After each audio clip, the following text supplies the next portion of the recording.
joy I came.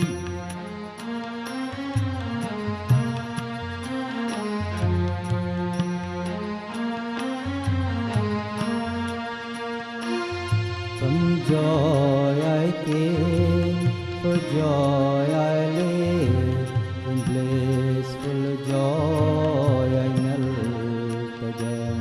From joy I came, for joy I live, in blissful joy I melt again.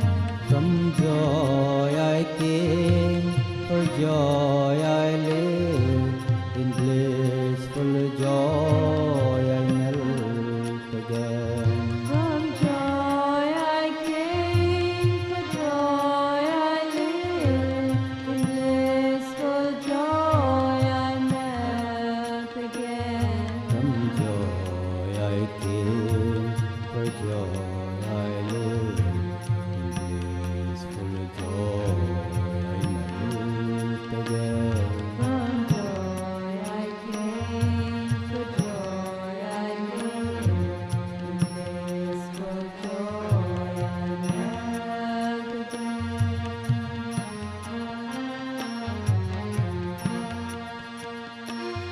From joy I came, for joy I live, in blissful joy I melt again. From joy I came, for joy I live, in blissful joy I melt again. From joy I came, for joy I live, in blissful joy I melt again. From joy I came, for joy I live, in blissful joy I melt again. From joy I came, Om.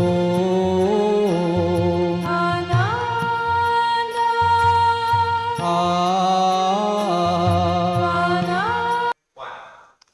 Namaste. Welcome to our Sunday evening Satsang. We'll begin our meditation by chanting some mantras to create a nice positive mood, vibration in our body, mind, and in our Sangha. After that, we'll observe silent meditation for a few minutes. Then we'll continue the meditation with chanting.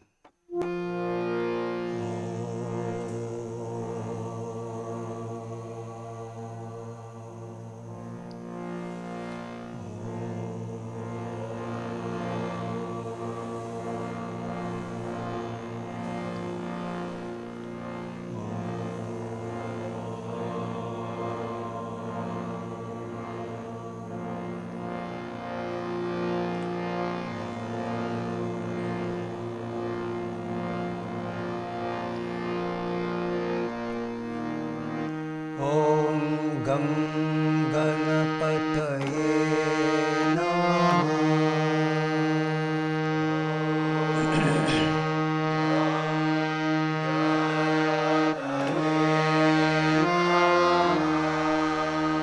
Om Gum Gurubhyo Namaha.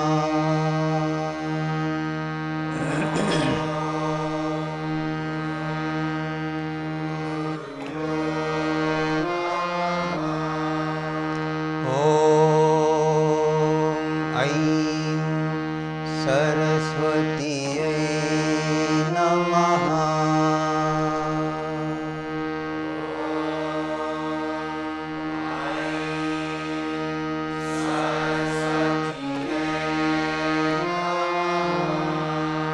Om Namah Shivaya.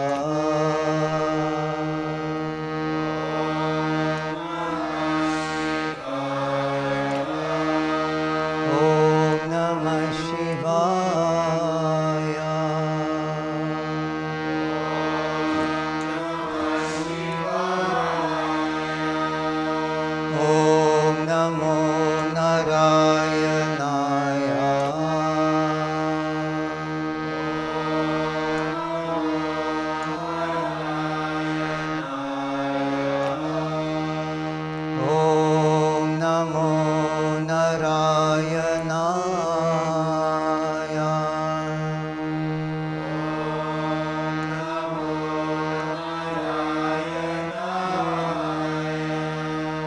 Om Namo Bhagavate Vasudevaya.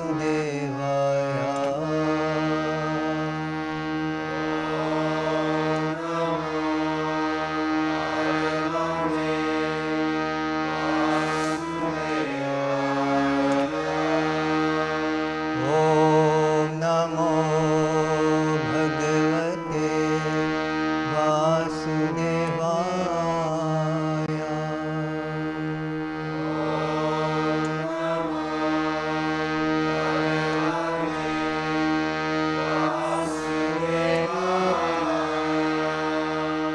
Om Shri Ramaya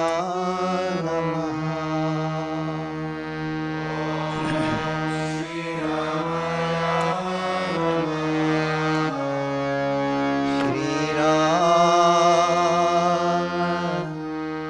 Jaya Ram Jaya Jaya Ram Shri Ram Jaya Ram Jaya Jaya Ram.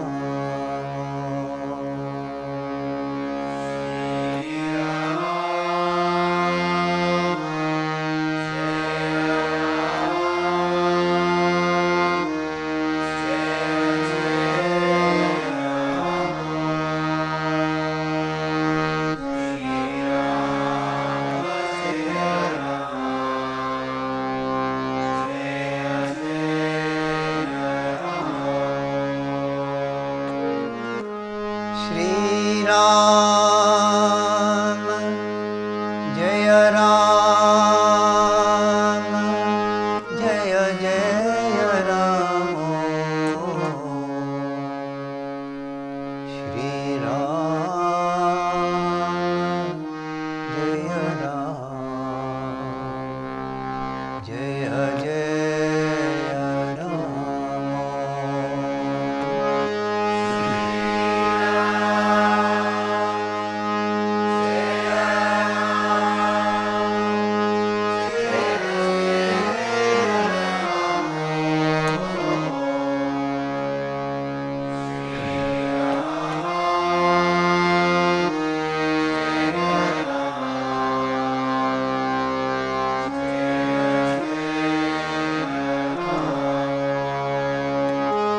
Shri Ram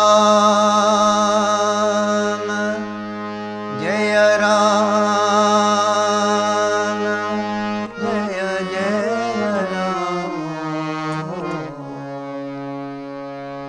Shri Ram Jaya Ram Jaya Jaya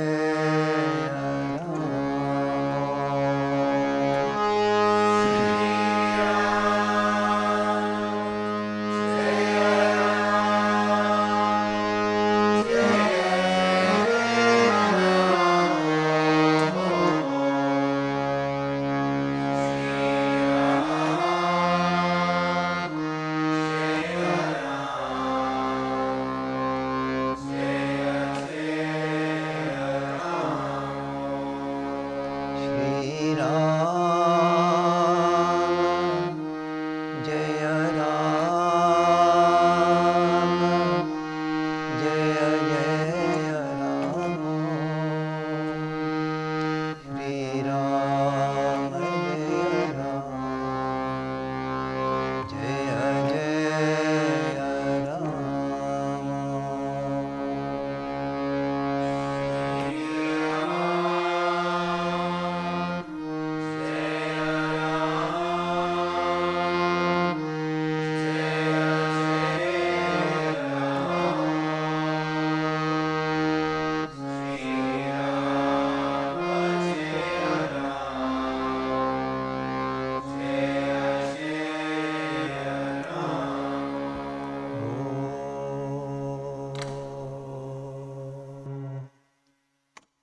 Sit up straight.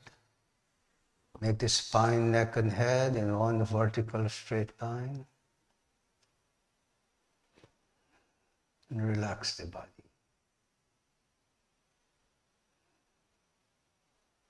You could survey the body from your toes going up to your head, just like in final relaxation in Hatha Yoga.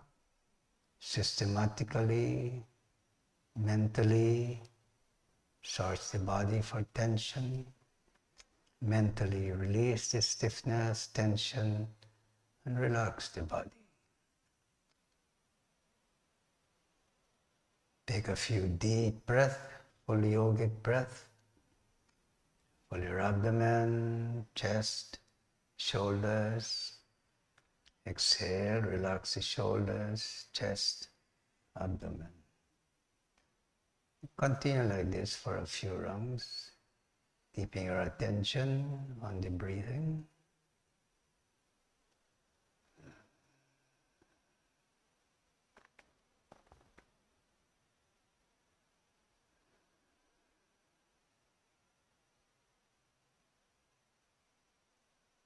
Now let go of the breathing, let the breath flow normally in and out.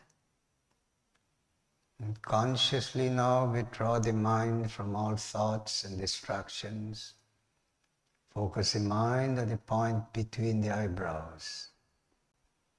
This point is referred to as the Ajna Chakram, third eye, seat of consciousness. So train your mind to rest at that point. Every time you experience, you become aware that your mind has moved away, consciously bring it back to this point of focus.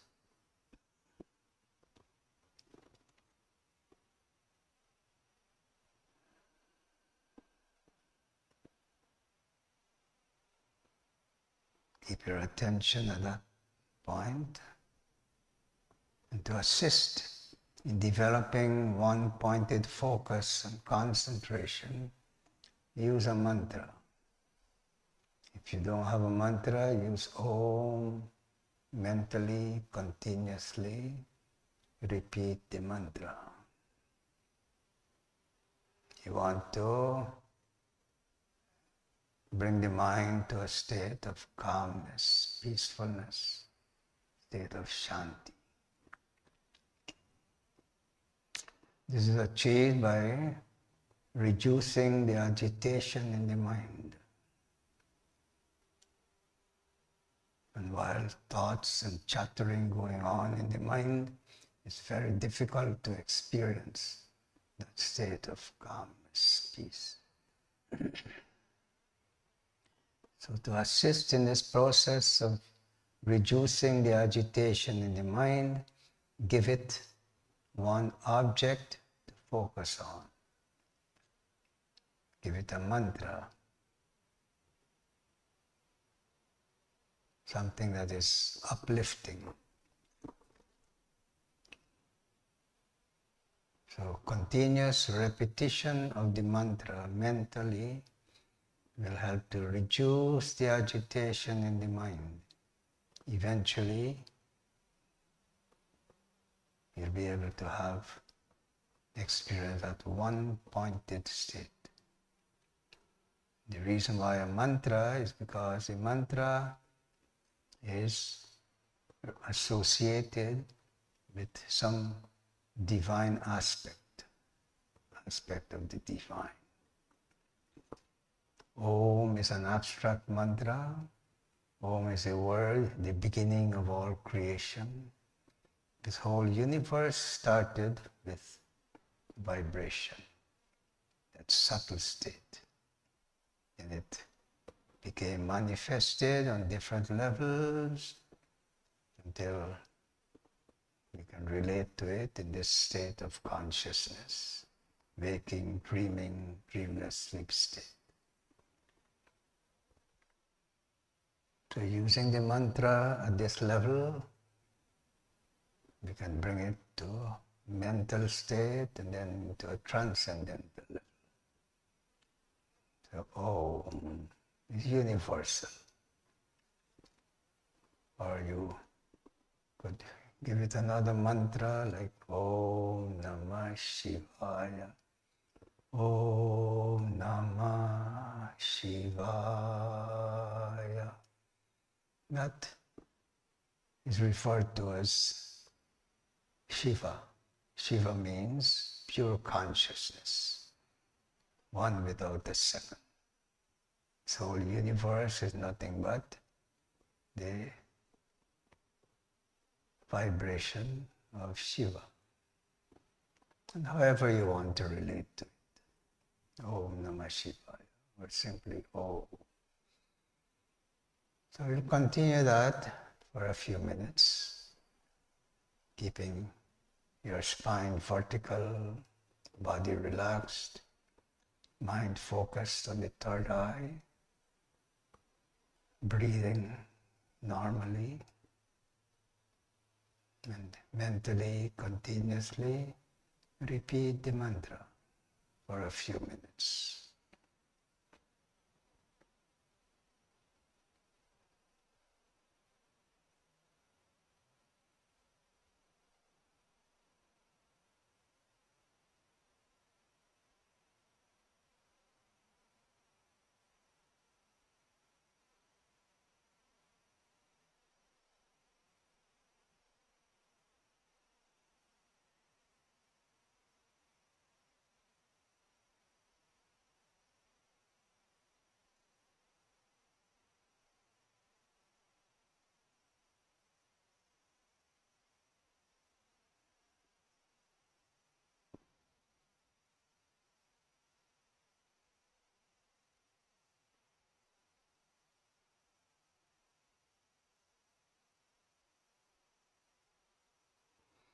We'll now continue the meditation with chanting.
Saraswati, Jai Saraswati, Jai Saraswati, Pahima.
Namah Shivaya, Om Namah Shivaya, Om Namah Shivaya, Om Namah Shivaya, Om Namah Shivaya, Om Namah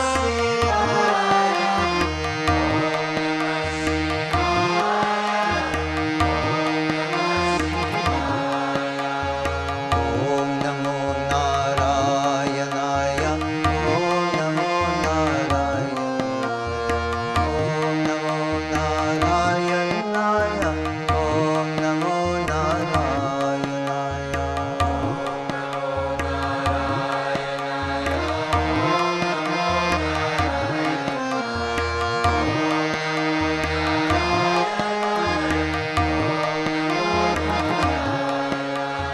Om Namo Narayanaya, Om Namo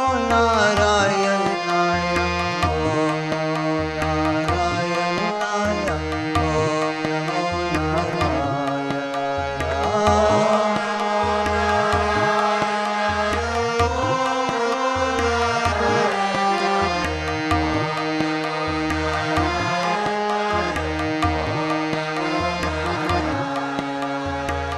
Om Namo Bhagavate Vasudevaya, Om Namo Bhagavate Vasudevaya,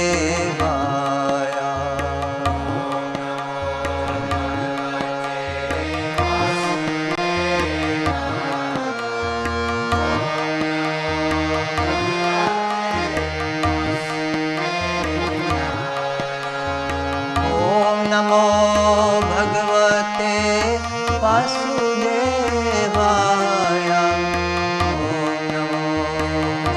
Om Namo Bhagavate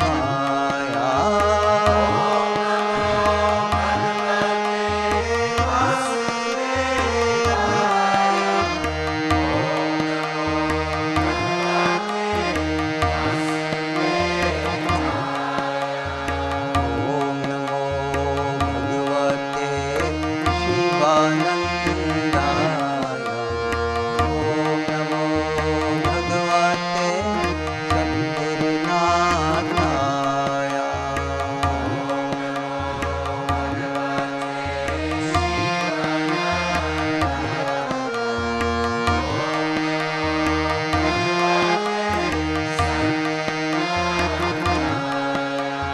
Shri Ram Jaya Ram Jaya Jaya Ram, Shri Ram Jaya Ram Jaya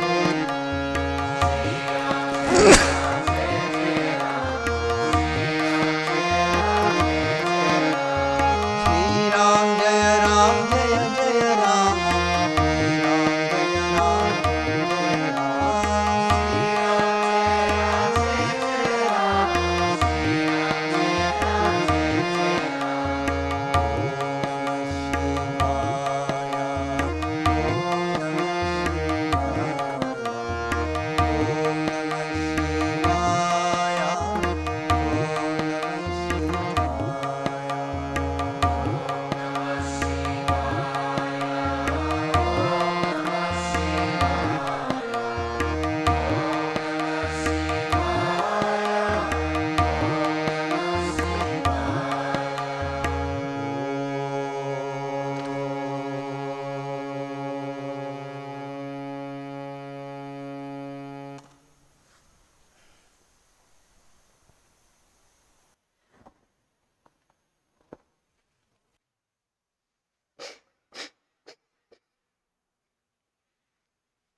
We'll continue our meditation. I will sing a bhajan. Bhajans are like hymns. Sometimes they are in praise of the divine, sometimes they are philosophical in meaning. This one is more philosophical. In 1967, 1966, during that time, there was a lot of unrest in this world. It was during the Vietnam War. It was a lot of confusion, especially among the youth. Didn't have proper guidance, proper goals in life. The main goal is to destroy the enemies. Everybody has enemies, some kind of enemy. If you don't have enemy, your own mind is become your enemy. Battle going on between the higher mind, lower mind. And people don't even realize or understand that external war is nothing but a reflection of the war that is going on within. So I was in high school at that time, and two guys came to my school. One man was a white South African.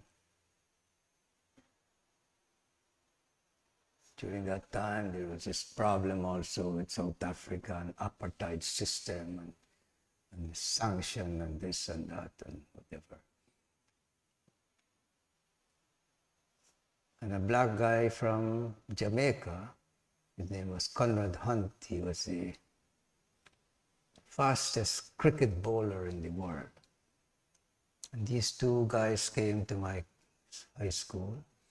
In those days, it was unseen to see a black guy and a white guy walking together.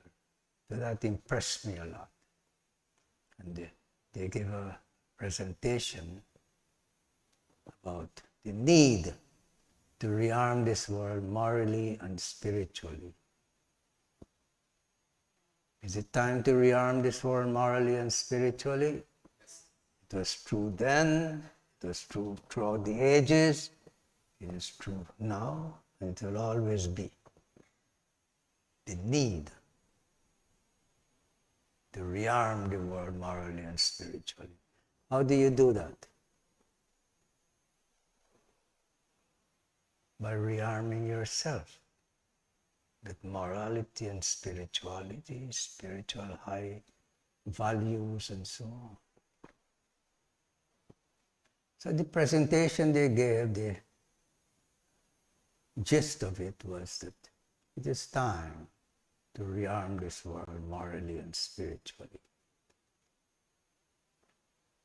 If you believe in any religion, you live according to the teachings of the religion, you'll be living a moral and spiritual life. If you don't believe in any religion, because there's so much confusion about that, even you call yourself atheist, you still need some high values to guide your life by. Or else you'll be just like a boat in the ocean without any rudder, any sail, any destination, at the mercy of the elements.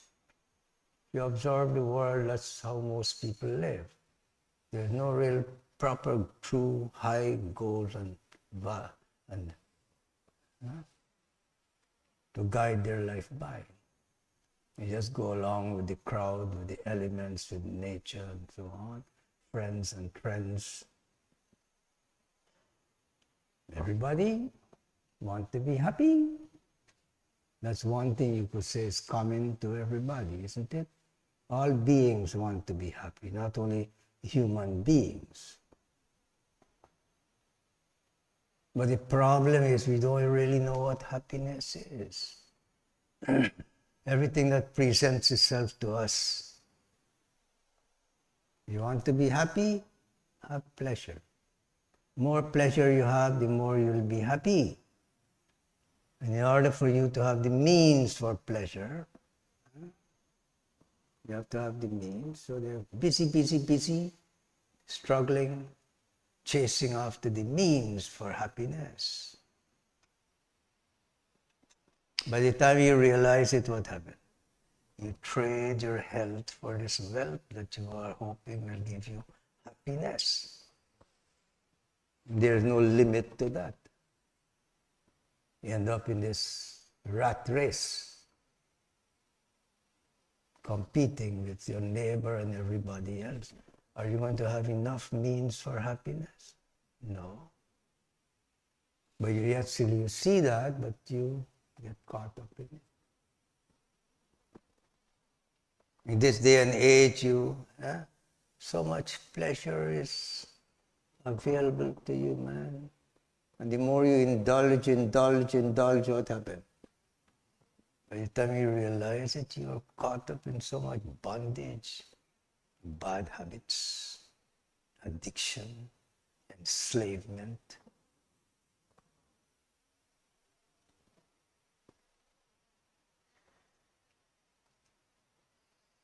So that's the problem. You really don't know what happiness is.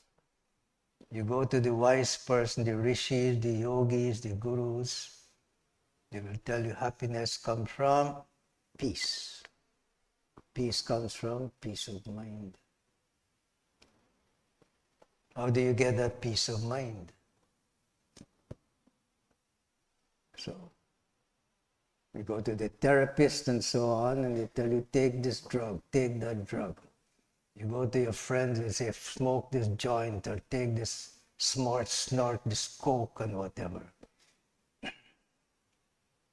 That's how they advise you, and you follow it, because you want to be happy.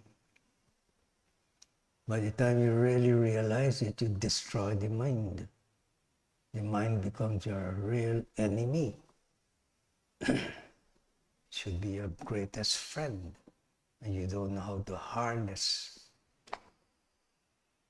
the potential of the mind.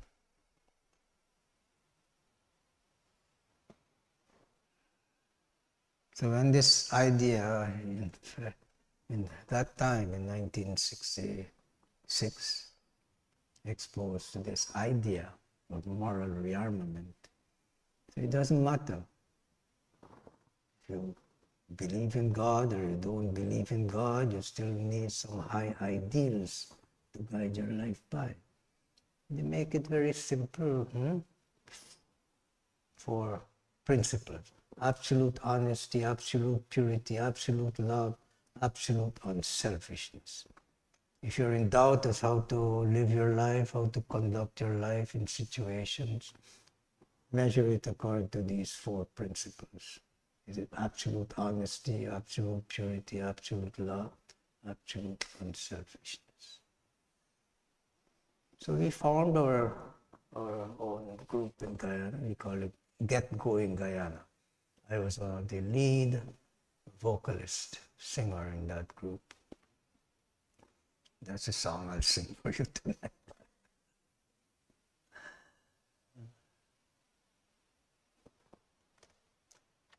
The meaning of that bhajan is Jyot se jyot jagate chalo, prema ki ganga bahate chalo. Let us carry the torch of love wherever we go and illuminate the hearts of all. If you do that and you do that and so on, this whole world would be nothing but a whole Ganga, river of love. Let us carry the torch of love. Illuminate the hearts of who is high and who is low. God resides in all. We are all divine. Who is high, who is low. But the problem is, people are so immersed in their lower nature that they resort to lies and deceit. Let us fly the flag of righteousness and disseminate love. In this entire universe, every atom is nothing but divine. This entire universe. There is only one God, one truth.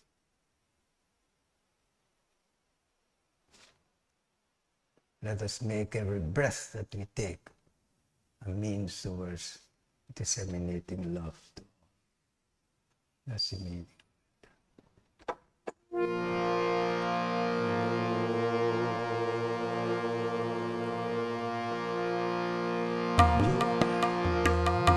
Jyot se jyot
Ram, Jai Jai Ram, Shri Ram,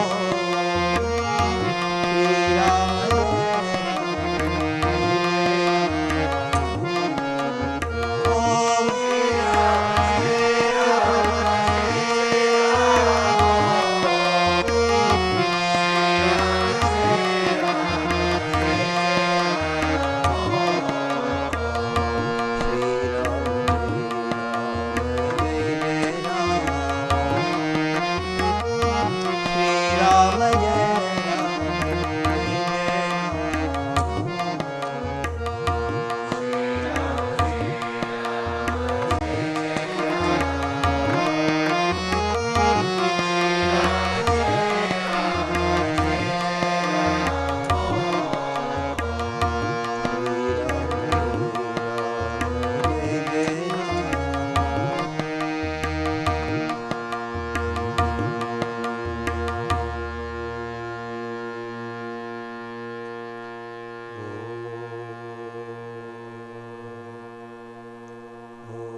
Shanti, Shanti, Shanti. Satguru Maharaj ki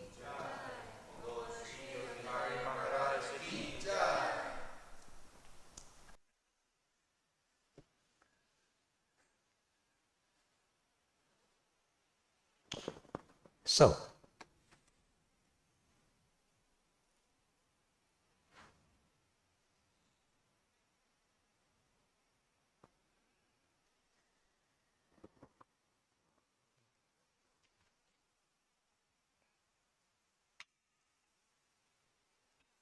everybody wants to be happy. All beings want to be happy. Happiness comes from peace. And this is a truth individually, nationally, internationally. Individually, if you don't have peace in your mind, man, there is only chaos, stress. And you don't even realize why the stress is there. Why is my mind driving me crazy? Because you don't know, you go to some therapist and they have more problems than you. They tell you, take this drug, take that drug. So you can't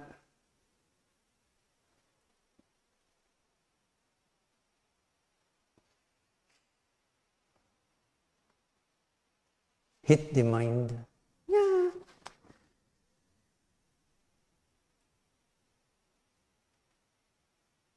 Like your motor car. You see the red light come on, you take a hammer, hit it. Does that solve the problem? No. You've experienced all this confusion and agitation in your mind, but instead of trying to find the cause of it and deal with the cause, we just mask it with drugs and so on. If your mind is disturbed, there's a reason for it, there's a cause. So because we live in this kind of culture, take this and take that, take this drugs, take this medication. Growing up in the West at the age of 22, I was a medicated incurable. In my country, I became friend with this doctor. He was a chief pathologist. In my country, I only have one hospital.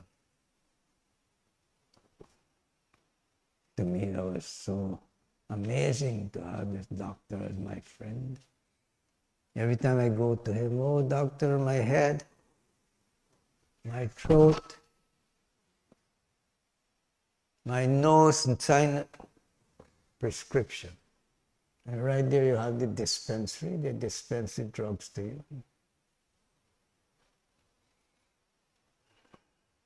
Is it any different today? No. That's all we know. You have some symptoms, instead of try finding out the cause of it, just mask it. It's such a criminal thing today, man. I see small kids. They just give it a name, ADTT or whatever. They feel they can prescribe some drugs for it.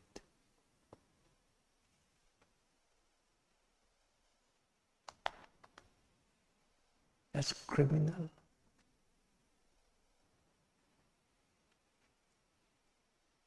The only thing that helped me, man, was yoga. I had so much faith in the medical profession and so. That's what's happening throughout the ages like that. From then to now, it's the same thing. Nobody thinks that health is your responsibility. Once you have a doctor and you have insurance, you think your health is insured. Is assured. Health is your responsibility, man. That is the greatest wealth. I don't care how much billions of dollars you have. If you don't have good health, what use is it? All the billions. But all you keep doing is feeding your ego and the greed for wealth and power. There's no limit to it, man.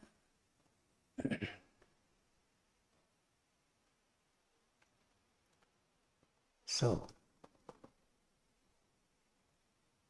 this movement at that time, and then I got introduced to yoga after moral rearmament.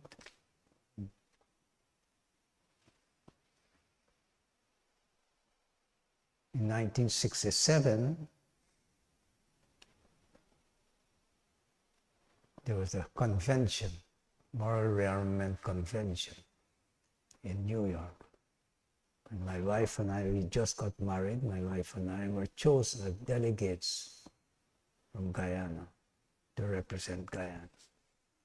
And there in New York, we meet all the delegates from all over the world. In a few days, we created a show called Up with the People. Because before that, people will go and give a lecture here, lecture there, meet this president, meet that head of cooperation and so on, talk to them. Hoping that they, because if you change them and so on, they have the means to influence so many people. So he created a show called Up with the People. And he found that through music and singing, you're able to meet a large crowd of people. And the theme song in that show is called Up with the People. Up with people, you meet them wherever you go. Up with people, they're the best kind of folks we know. If more people were for people, all people everywhere, there'll be a lot less people to worry about and a lot more people who cares. Inside everybody, there's some bad and there's some good. But don't let anybody start attacking people's hood. Love them as they are, but fight for them to be great women, as God meant them to be. Up with people, you meet them wherever you go. Up with people, they're the best kind of folks we know. If more people were for people, all people everywhere, there'll be a lot less people to worry about and a lot more people who cares. Do you need to rearm yourself? Yes, but with what? With greed and hate and jealousy and envy? That is what you see all over the world, man. With fear, so much fear. You think all the arms and the nuclear weapons and this and that will assure peace for you? It's a responsibility of everybody, man. Change yourself. Arm yourself with love, charity, generosity, forgiveness, patience, tolerance. Not with greed and selfishness and hatred and jealousy and envy and all kinds of mistrust. Arms and so will not save you from the effect of that.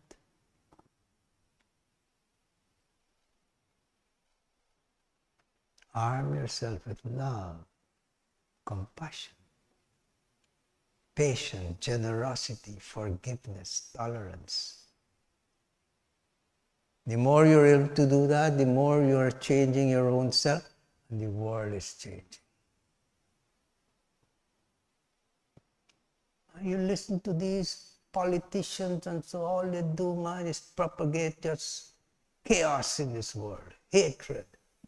Every politician, all they look for is all this filth and dirt of the other person.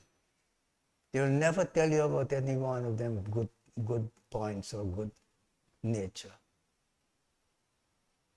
And that's how you corrupt the whole society.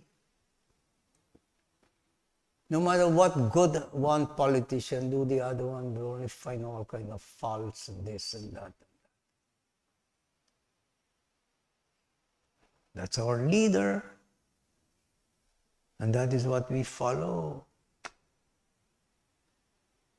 Should it be that way? No. That's why the moment I got introduced to yoga, man, at the age of 22, I was a medicated incurable. Pray for the day to finish. No energy. Why? Because I drugged myself with all these drugs, medication. When I say drugs, people think I'm a drug addict. I never take any drugs in my life. I hear about joints and talk about joints. I've never even seen a joint, man. Would people believe that? Especially living in this world here, this country and so on. Literally, I've never even seen a joint.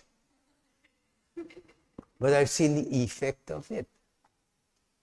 Do I want to be like that? Do I want my mind to be? No. But how would you know? I never tried. I don't have to try it.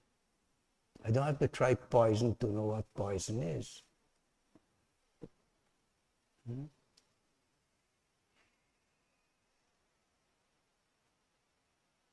Cigarette, I've never, 2 times I tried because my friend, this is what association is. The other half day we went to the movie. His boy said, hey, Hari, you have to try this. Coughing, man. So you take it. Next time the same guy came, Hari, you have to try this, man. It's cooling. It was some mental cigarette or something. I took a puff of it, the same thing, coffee, I said, you take it. That was all the experience I have in smoking, man. Why do I have to try to hold my smoke and blow circles and things like that? Useless activity. And yet people get addicted to something so useless that enslave you. You know your story? One of my disciples is a doctor. His father is a doctor. His grandparents are doctors. They came from Kentucky. And he invited me to meet his grandparents.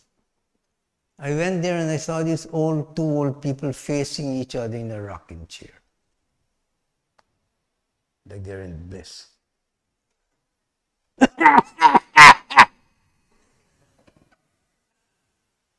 And you know Yogi Hari couldn't keep his mouth closed.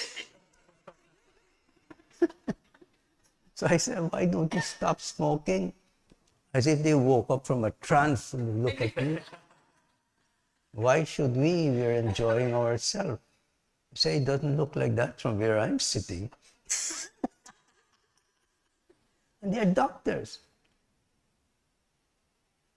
Then they try to explain to me that, if you stop smoking, we might live another 10 years, so what? We are enjoying ourselves. These are not ordinary people, they are doctors. They know that it's destroying them, destroying their lungs and whatever. So something so useless, people get addicted to it. Why? Because they're involved in it. Now you come here, you wake up, somehow you come to the understanding that there must be more to this life than eating, drinking, sleeping, and procreating and whatever. There must be more to it. That you say that's a turning point in your life.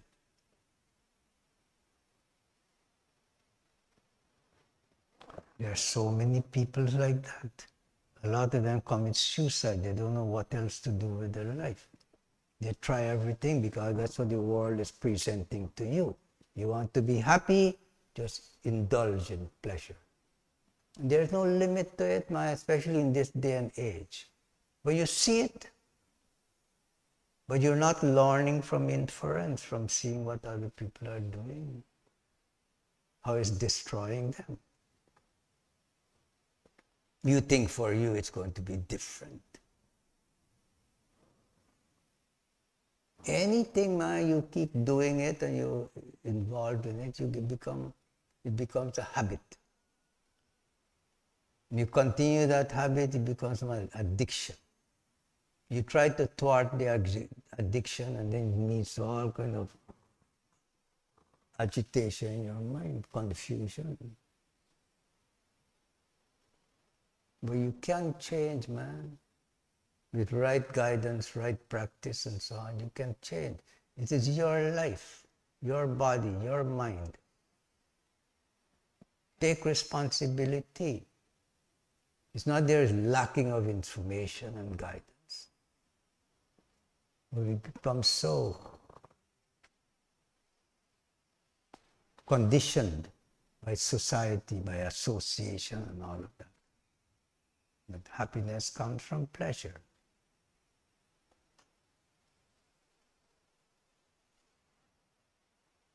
Few people like yourself who have experienced and have right discrimination or come to that turning point in your life, you ask the question, there must be more to this life than this.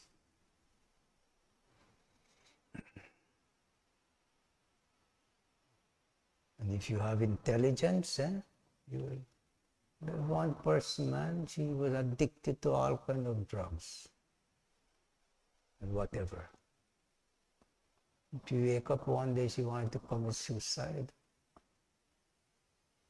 Contemplated, there must be a better way than killing myself. She heard about yoga, she came, took the course. She stayed here 6 years. And the time that person came here, never got involved in any drugs or anything like that. Uplifted herself, man.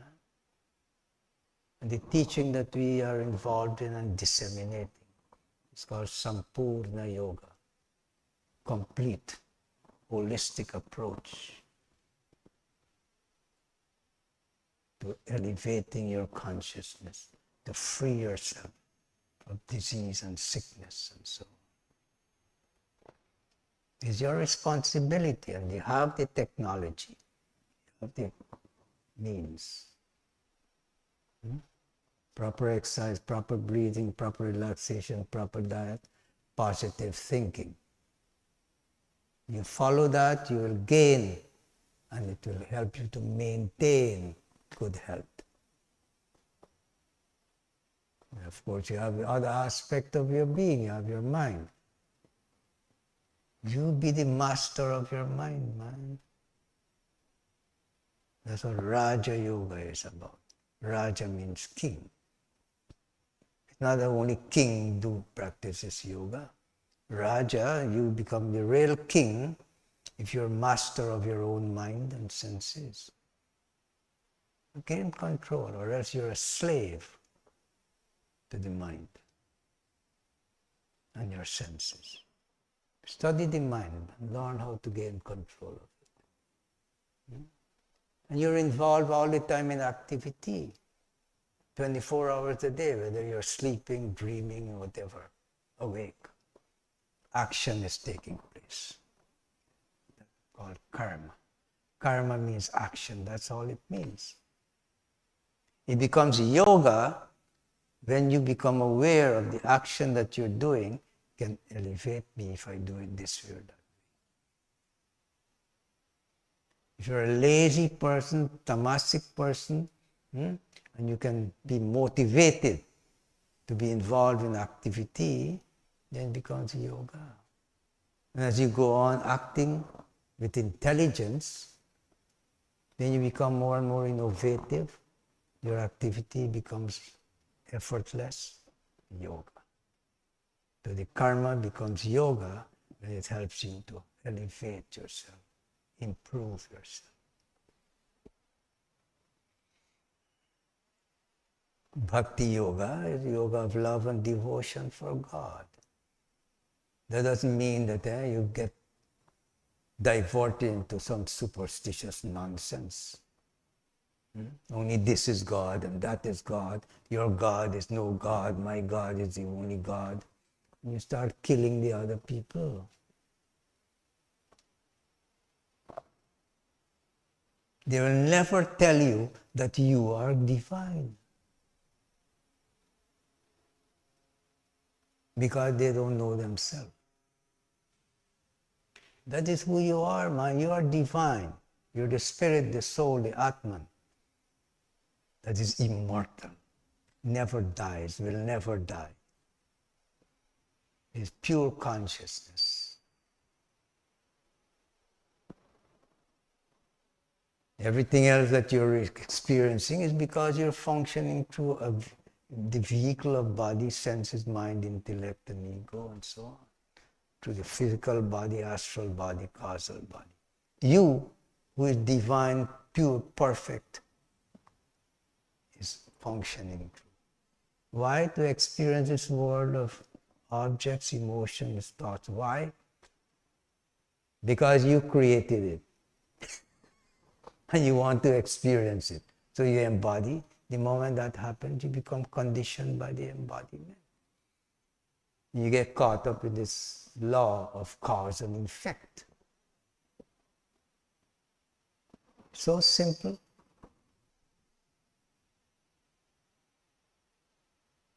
Love and devotion for higher reality. If right now you think that higher reality is something external to yourself, it's okay. Rama, Krishna, Buddha, Jesus, Muhammad, whoever. They're all highly evolved beings. Follow their teaching, you'll experience transformation. Put it in practice. It's only what you put in practice that is important, not how much information you get in your head and you're vomiting it out and think that you're a wise person. What you put in practice will create transformation, and that is what is important. Bhakti Yoga. Jnana Yoga, the yoga of right inquiry. Who am I? What am I?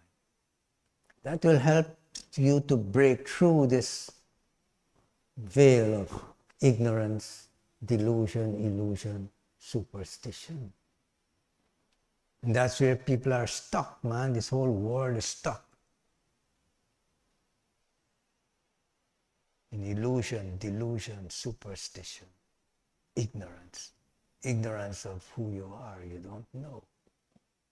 You're fed with all kind of nonsense. I'm this, I'm that. I'm Christian, I'm Muslim, I'm Hindu, I'm American, I'm this and that. Nobody ever tell you you're a human being, man. Huh? That's a very high state to reach, to understand and experience. I'm a human being. Unless you understand something so basic, there'll always be wars, man. Because you're identifying with what you're not. Everything you're identifying with, it creates this conflict. Yeah? Corrupting the mind, polluting the mind. I'm northerner, I'm southerner, I'm this, I'm that, and that, and that.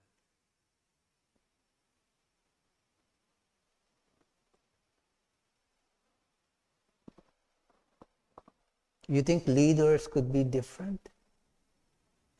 If you change yourself, uplift your consciousness, and you start to see people as human beings, man, naturally love.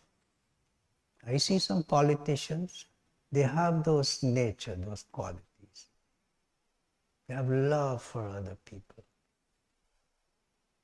Even president meeting another president and all you thinking of how to abuse this other person like that. What kind of example are you setting in this world, man? Huh? Just hate and all the things that corrupt your mind and pollute the world.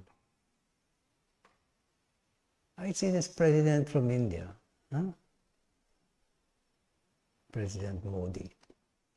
That guy walk, you see him meeting on the expression of love. You want to embrace him. You don't see hatred in his eyes and his face, or crookishness. Was it ever like that? Yes. By people who are guided by God, by laws, high laws. Their life is guided. You say the Indians, their chief and all of that, they're people who live selflessly, live for the betterment of their tribe and their society. They always seek guidance from higher, we say, God. Leaders can be like that. Mahatma Gandhi was like that. What did he guide himself with? Arm himself with just two yamama, truthfulness and non-violence. Be truthful. If you're truthful, you'll speak the truth. Whatever you do will be truthful. That's how you change yourself. That's how you change the world. Try to change yourself, and this is what yoga is about. Gyan yoga. Who am I? Who am I? What am I? Where did I come from? What's my goal and purpose in life? What happens after death? Nobody even think about that, man. You are going to die. Certainly. Not if. But what will die? Just his body. And if that's all you're associating and relating to as reality, then what's the point of this existence, man? But who you are will never die. You are immortal. The self, the soul, the Atman.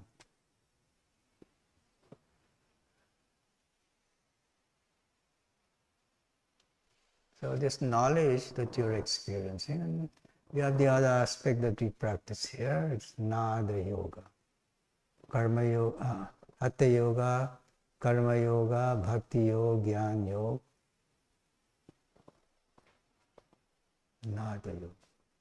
Hatha Yoga, Raja Yoga, Karma Yoga, Bhakti Yoga, Jnana Yoga, and Nada Yoga.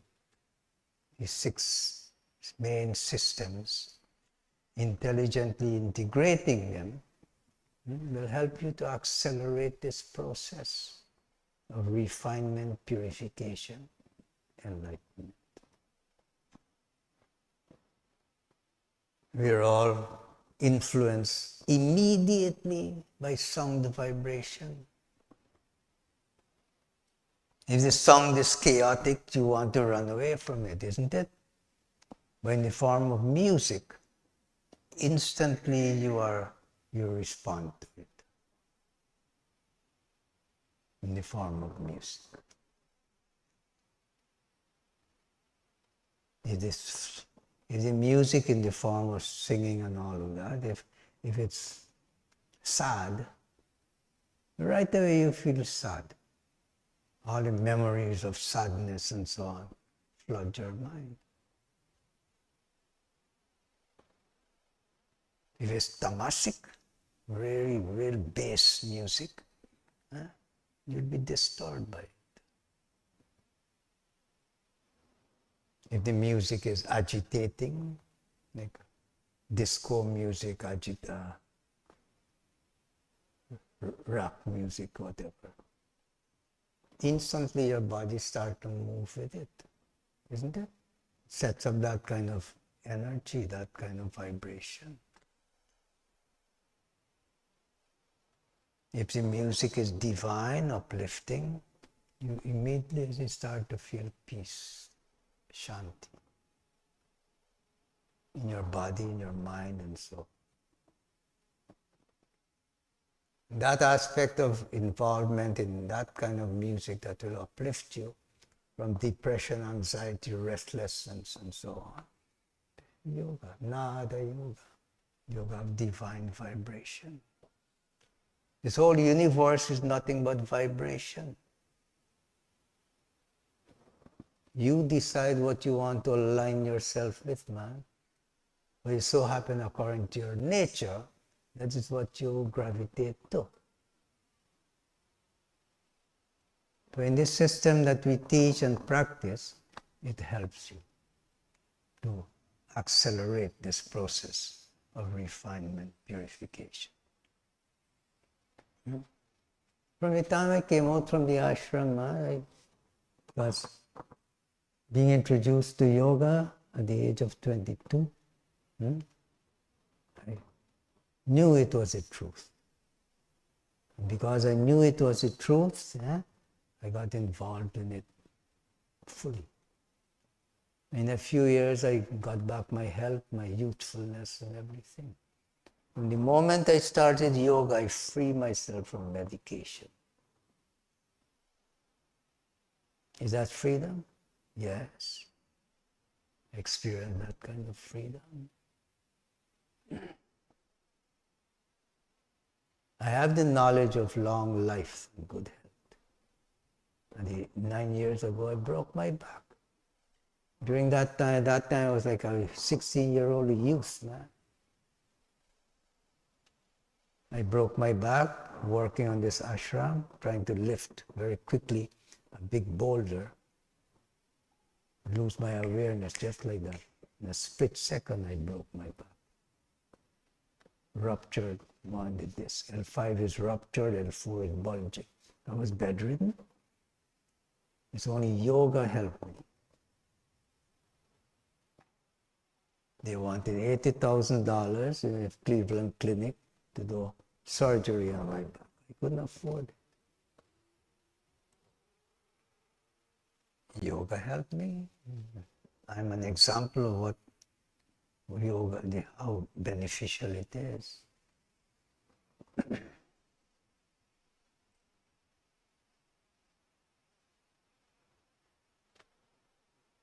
So when I came, at the age of 30, 1975, I met my guru. He invited me in his ashram. Me and my family retired there. And I immersed myself in the study and practice of yoga, the deeper aspects of it, for 7 years. During that time, I lived with my Nada Yoga Guru. And I find it to be so very effective and helpful to gain awareness of your mind, to gain control of it, to develop focus, concentration.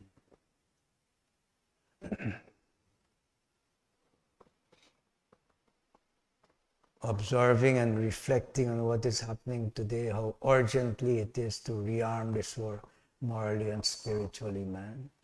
I feel nice to be in this kind of involvement, teaching people yoga.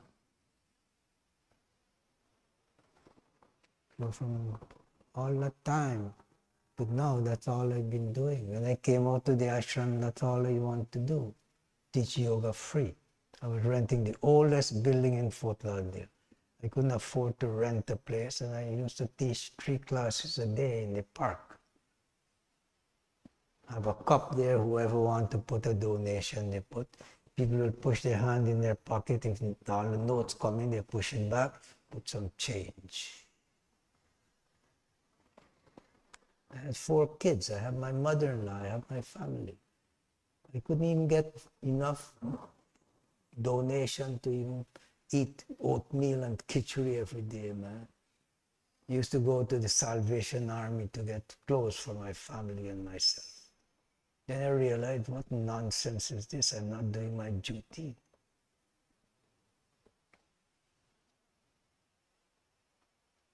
But I still, whatever I'm teaching, I make it affordable for people.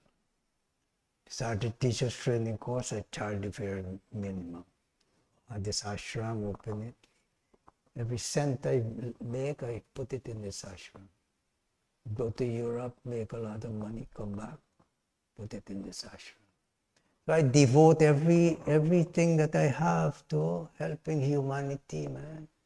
Gain good health, peace of mind, live a quality of life that is sensible.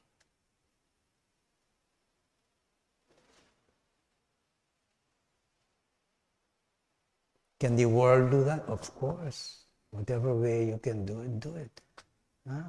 This thing about trading, it's a necessary thing. I can grow rice and wheat and whatever. This other one can grow this and that.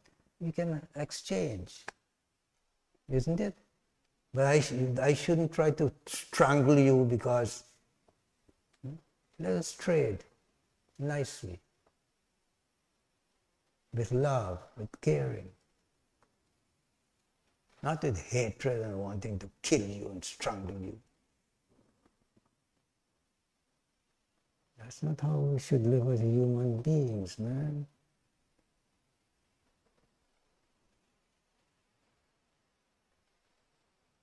So love. Let us carry the torch of love wherever we go. Disseminate love to.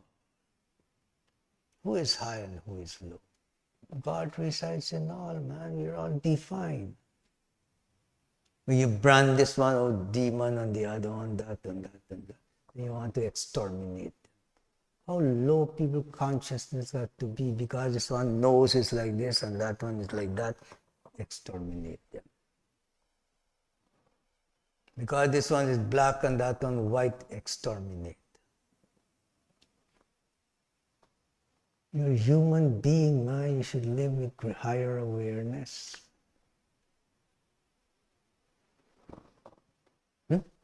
That's what makes you a human being. Whereas you're just like another animal.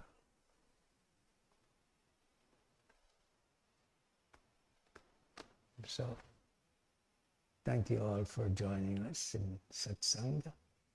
These are things that just flow from me because I've been involved in it from childhood. In childhood, my mother said, be a good boy. I know what that means. Don't lie. Don't fight with your friends. Don't steal what doesn't belong to you. In fact, I grew up in a village. Everybody was poor. What are you going to steal from the other person? That's how the British had us, man. So poor people. So I grew up very simple. But no, never mourn and groan, I am poor, I'm poor. Everybody's poor, so what? Just have to exist by sharing with each other. You learn that. You need a little more. I didn't have enough rice. I go and borrow some from my neighbor. I pay them, give them back when you go to the store. But I grew up with those values. At the age of 11, I was a Boy Scout. The Scout laws to me was so amazing, man. It was reality for me. Trusting, loyal, helpful, brotherly, courteous, kind, obedient, smiling, thrifty, pure in body and mind, man. That was reality for me. I live according to that. I couldn't wait to be with my Scout master. I didn't know the word guru at that time, but he was like my guru. He was my...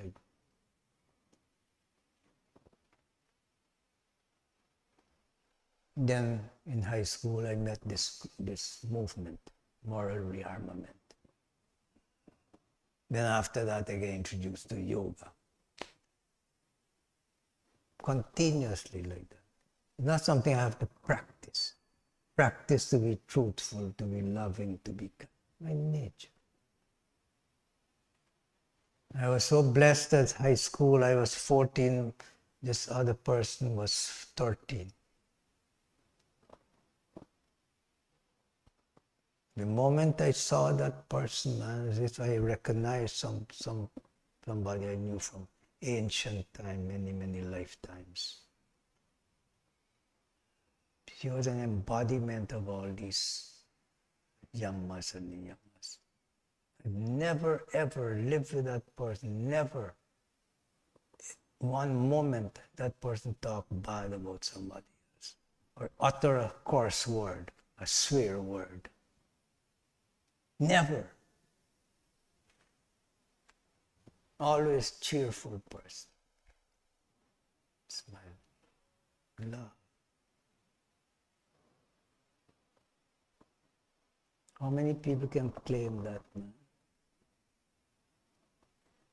It's very rare. But I live with a person like that. Saintly person. I never even knew the word saint and all. It's not true. Then get exposed to all this kind of teaching of yoga. There's no limit to which you can evolve, man, elevate your consciousness. Until you reach that experience, I am divine. I and my Father are one. He is in me, I am in me, I am that. And that pure consciousness. Aham Brahmasmi. Shivoham.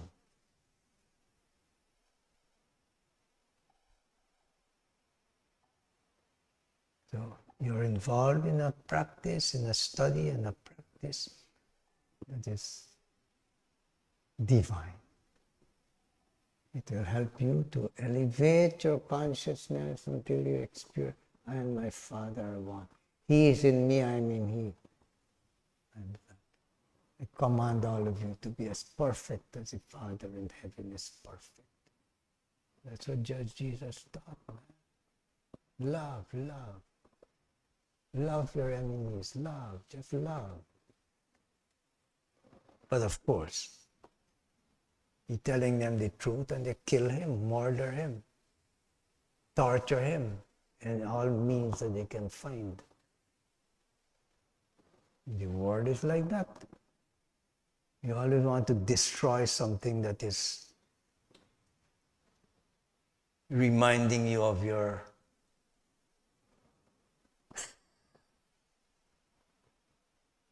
lower nature. Lust and greed and jealousy and so on.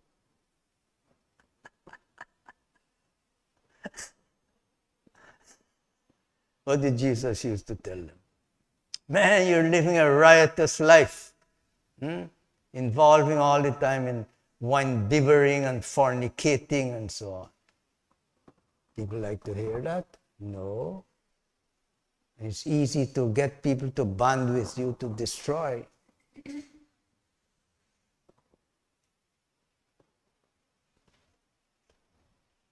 We can be different now. We can live. There's no limit, lacking of teaching how to live your life in a way that can help you to evolve and to make a change in this world. You want to see a change in this world? Start changing yourself, and the knowledge is there, man. Great souls like Shankaracharya, Vyasa, Shankaracharya coming down. That lineage, that's our lineage. Guru, disciple, Guru, to Master Shivananda. Then from him you have how many? The great giants in this world were his disciples. I'm his grandson, spiritual grandchild. The same teaching, man, from the source coming down.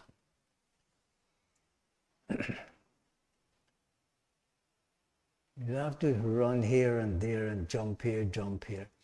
Any aspect of yoga you want to know, it can teach you, man.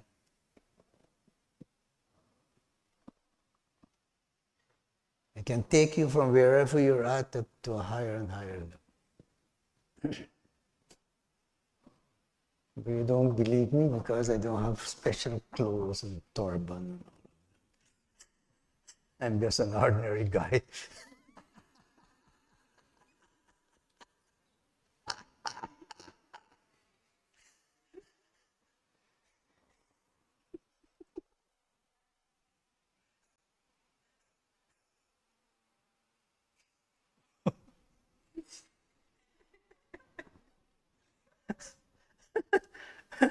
So just to remind you, I'm going to teach yoga free, even though I started doing that. But now, officially. Free. Teacher's training course. But, there's always a but. I got to feed you. I got to house you. I have to maintain this place.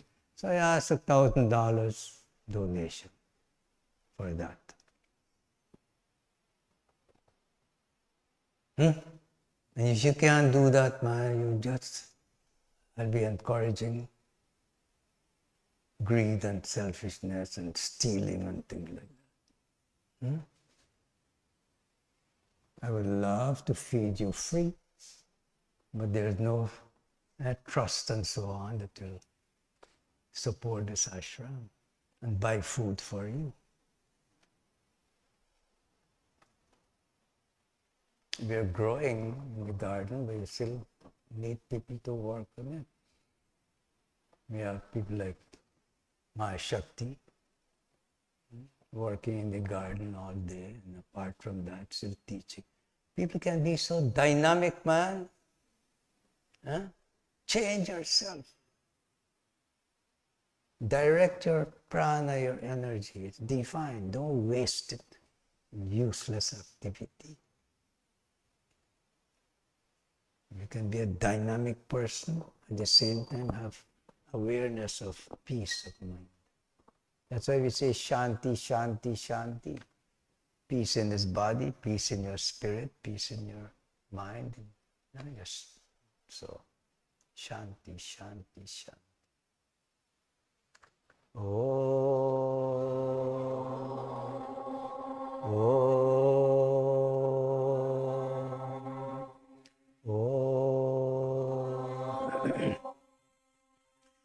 हे प्रभो आनंद दाता ज्ञान हमको दीजिए शीघ्र सारे दुर्गुणों को दूर हमसे कीजिए लीजिए हमको शरण में हम सजाचारी बने ब्रह्मचारी धर्म रक्षक वीर व्रतधारी बने हे प्रभो आनंद दाता ज्ञान हमको दीजिए प्रेम से हम गुरुजनों के नित्य ही सेवा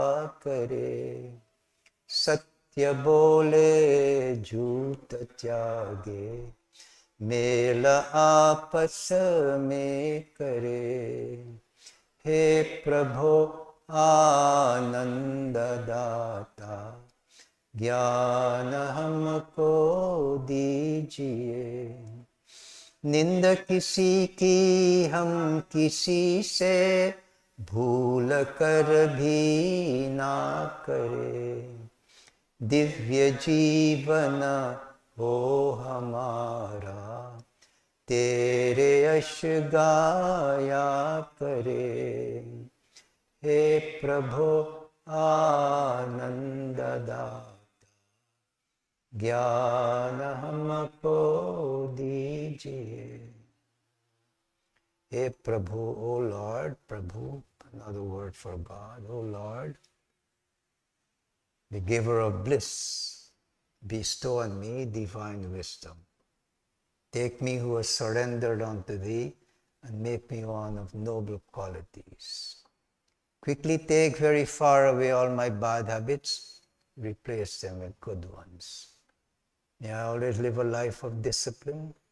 May I always serve my Guru with love and devotion.